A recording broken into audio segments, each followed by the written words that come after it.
Hey guys, welcome back to the channel. Today we're going to compare the Haute42 G13 to the other Haute42 pads. We have our B, our S, our P, our M, our T, and our R. If you have smaller hands or larger hands, you want a smaller footprint or a larger footprint, which device is the best compared to this one? Let's dive in. Here we go. Next, we have the G13 and the S13, right? So when you're looking at these two, again, it's smalls across the top, one large on the bottom. These are actually slightly bigger than these small caps here. I'll see if I can kind of size that up and get that on camera. And again, if you look at the details, it'll show you in the description, but these are slightly smaller than what's on the S.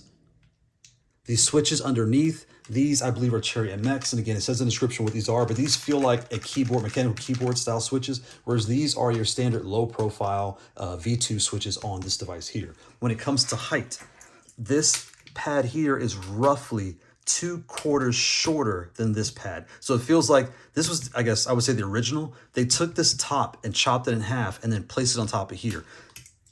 Whereas this one here, when you look at size, the buttons themselves that you push are roughly 4/4 high, whereas the buttons on here are roughly 2/4 high. So what I mean, when you're pressing down, this one is slightly higher by 2/4. That's just because the switch is slightly higher, right? When you're playing, when you're in the motion things, you will not notice that, but if you have them side by side, that's what you're gonna notice.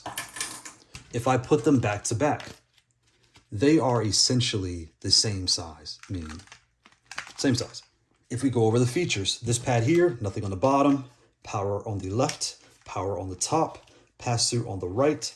This pad here, nothing on the bottom, power on the left, power on the top, pass-through on the right, exactly the same, right? When we get to the actual button layout, again, your L3 and R3 are on the top, your home and start are right there. At the top is all the same. So if your screen is on the top on the G, the S, it's down here. So the arrow key here is off, whereas this one here is proper. So if I kind of lay this adapter on here, you can see it's, you know, it sits like that. Whereas this one, it sits more to angle and then your fingers are kind of like right there. So if you were comparing the two, your first initial thought is, do I want the more mechanical feel switches or do I want the low profile that is standard across all the pads, right? So they both feel fine, but that's what you're looking at. The next thing is how thin they are. So if you want to just slide this in your backpack, you can see how thin and flush these keys are. These will just slide right in. This is flush and small too. There's nothing wrong with this, but they do just stick out a little further and the acrylic top is slightly higher, right? So when you put it in, it is slightly bulkier, but it's not bulky. It's just, if you had them side by side, that's what you're gonna notice. So if you play standard style here, if you have the S, do you need to get the G? If you love this size, but you just want the different switches, right, the MX switches, then you would get the G and you'd be very happy. If you have the G, but you just want the low profile that you can swap out for ghosts and wind engines and all those different things, then you would get the S. But if you're happy with one or the other, you kind of don't need the other. They are just fine as they are, but that is my comparison of those two.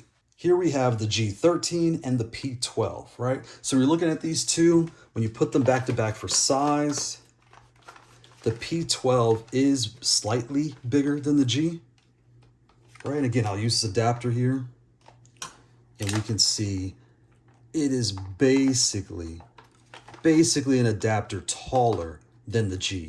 And when it comes to width, it's about a USB head. So the silver part of USB head wider and basically the USB head taller, right? So that's a better way to say it. So when it comes to features, this one here, again, nothing on the bottom, power on the left, power on the top, pass-through on the right. This pad here, nothing on the bottom, power on the left, nothing on the top, pass-through on the right. When we look at the button layout, so again, when you connect this to your console, you have your home and start right here on the top, whereas this pad here, the start is here instead of there, and the home is on the end instead of in the middle. You also on this device have a tournament mode. So you can flick this switch, this physical switch here. And what this does is if you're in a tournament, you press start by accident or any of these buttons by accident, you will be disqualified for that set or that round. Depending on whatever it is, you'll be disqualified for that piece.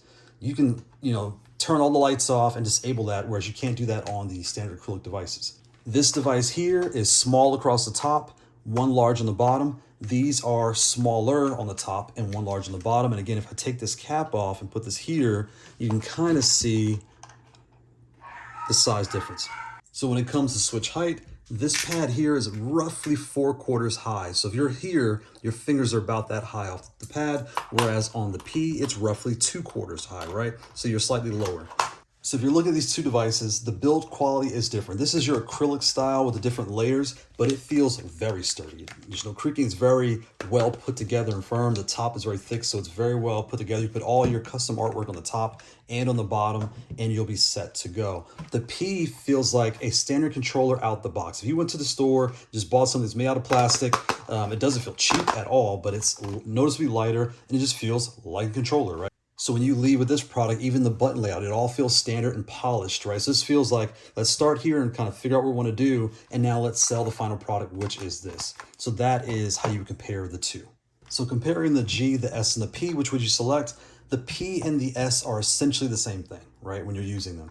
The G, these are all the same size. So the only difference is the switches inside and the slightly higher height, which you won't even notice when you're playing. So if you're on the fence, that's how you kind of compare and make your decision. Do I want the S, the P, or the G? Thanks for watching. Bye.